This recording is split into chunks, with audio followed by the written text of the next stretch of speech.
Jamais présent dans la liste des 30 nommés tout au long de sa carrière, Ousmane Dembélé a décroché ce lundi 22 septembre la récompense individuelle la plus prestigieuse du football. Retour sur une carrière semée d'embûches.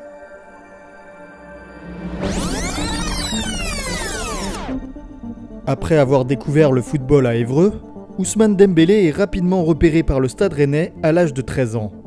Véritable phénomène au centre de formation des Rouges et Noirs, on lui présageait un avenir radieux alors même qu'il n'avait fait aucune apparition avec l'équipe professionnelle.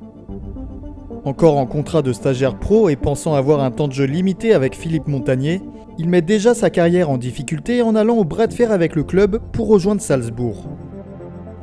Finalement, grâce au conseil de Michael Sylvestre, il décide de rester et dispute ses premières minutes de Ligue 1 sur la pelouse de Angers le 6 novembre 2015. La suite est connue de tous les supporters rennais.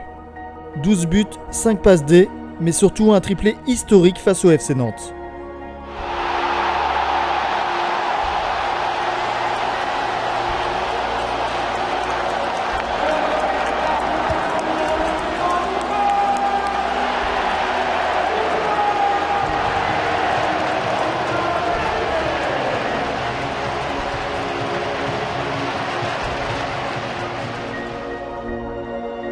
Élu meilleur espoir du championnat au terme de la saison, Dembélé quitte déjà la France.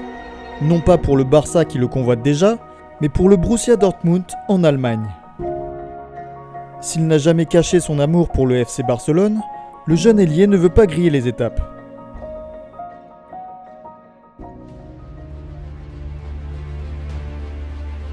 Un choix qui va s'avérer payant puisqu'à peine arrivé outre-Rhin, il devient l'un des hommes forts de Thomas Tuchel.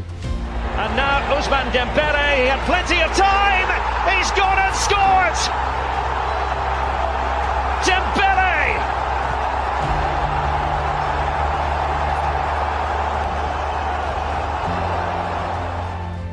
Aux côtés de Pierre-Emerick Aubameyang, il fait trembler les défenses allemandes et ne tarde pas à se mettre les supporters dans la poche.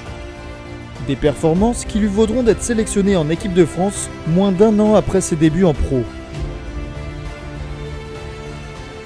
Mais au terme d'une saison idyllique où il a notamment remporté la Coupe d'Allemagne, Dembélé entre en conflit avec son club. Encore. Cette fois, c'est pour signer au Barça. Déterminé à rejoindre les Blaugrana, l'attaquant tricolore sèche l'entraînement et ne donne plus de nouvelles pendant plusieurs jours. Ce qui agace fortement le Borussia Dortmund. Selon la presse allemande, il aurait même laissé la maison qu'il louait dans un état déplorable.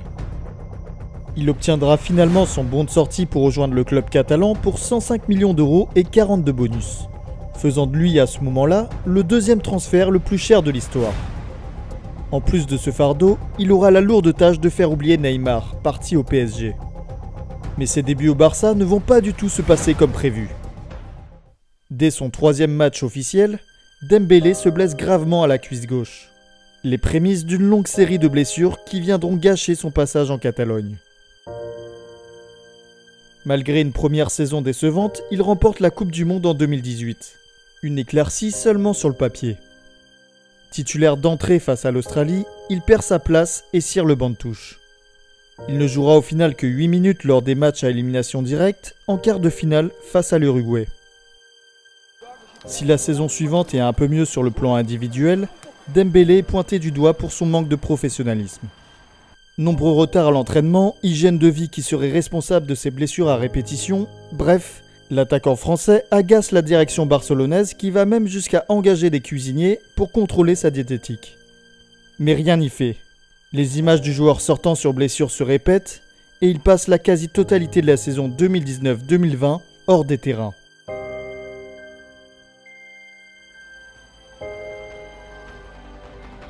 À l'aube de sa 4e saison au Barça, Dembélé semble avoir enfin pris conscience de l'importance de son hygiène de vie.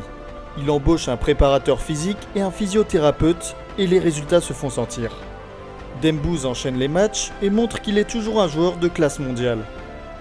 Il fait son retour en équipe de France 2 ans et demi après sa dernière apparition sous le maillot tricolore.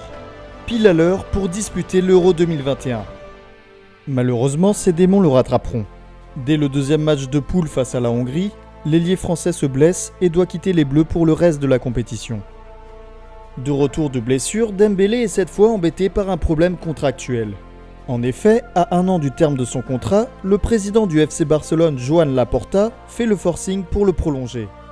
Mis à l'écart par son coach lors du mercato hivernal, puis sifflé par les supporters catalans, Ousmane Dembélé ne cède pas.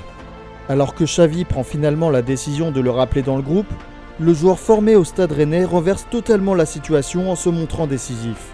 En seulement 21 rencontres, il reçoit le titre de meilleur passeur du championnat avec 13 passes décisives. À l'issue de sa belle saison, il prolonge finalement son contrat de 2 années supplémentaires. Marié et père de famille, Dembélé semble désormais plus mature à tous les niveaux. Sélectionné par Didier Deschamps pour la Coupe du Monde 2022, il dispute cette fois la compétition dans la peau d'un titulaire sur le flanc droit de l'attaque tricolore. Critiqué pour sa prestation en finale face à l'Argentine, l'ailier alors âgé de 25 ans reste un titulaire indiscutable du côté du FC Barcelone. Malgré une blessure qui le tiendra éloigné des terrains pendant 3 mois, il mène le Barça vers un premier titre de champion d'Espagne depuis le départ de Lionel Messi. Alors que son nom est cité pour devenir le nouveau capitaine des Blaugrana et que des rumeurs d'une nouvelle prolongation se propagent, Dembélé prend une nouvelle fois tout le monde à contre-pied en rejoignant le Paris Saint-Germain. Si ces fulgurances peuvent aider les Parisiens dans la quête de la Ligue des Champions, ces faibles statistiques sont pointées du doigt et les supporters s'interrogent. Est-il vraiment le joueur qu'il faut pour permettre au club de remporter la plus prestigieuse des compétitions européennes ? Des interrogations qui vont perdurer alors que les hommes de Luis Enrique échouent en demi-finale face au Borussia Dortmund. Et ce, sans marquer le moindre but lors de la double confrontation face aux Allemands. Sa première saison dans la capitale est toutefois couronnée de succès sur le plan collectif, avec un doublé Ligue 1 Coupe de France. Malgré le départ de Kylian Mbappé au terme de la saison, Luis Enrique continue de construire son équipe en mettant en avant un collectif fort.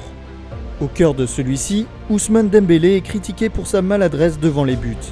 Et le club de la capitale est au bord du gouffre avant même les phases finales de la Ligue des Champions.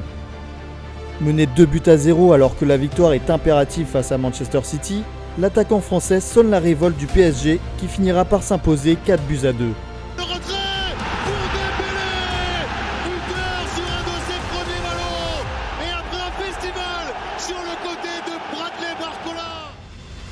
Un match référence pour les Parisiens, mais aussi pour l'attaquant tricolore. Repositionné en pointe par Luis Enrique, Dembélé est méconnaissable. Auteur de 10 buts en 4 matchs, le natif de Vernon explose. Complètement libéré de son statut de joueur maladroit, il se montre décisif dans tous les grands rendez-vous, porté par la force collective des Parisiens. Une saison exceptionnelle, couronnée du Graal ultime. La première Ligue des Champions de l'histoire du club. Une épopée qui restera gravée à jamais dans la mémoire des Parisiens. Où un nom ressortira du lot. Celui d'un homme revenu de très loin pour réaliser la plus grande saison de sa carrière.